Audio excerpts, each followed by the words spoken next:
শ্বশুরের টাকা দিয়ে মোটর সাইকেল জীবনেও নেই না। পরে বউ কবি তুই পিছনে বস, আমি চলাই, উল্লে উল্লে উল্লে ধান দাল আমার কাছে নাই।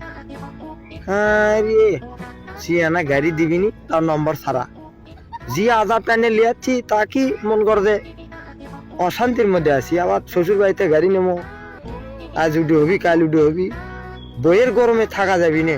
যে আমার বাবা মোটর সাইকেল দিছে কিনে পারছিল জমিদার।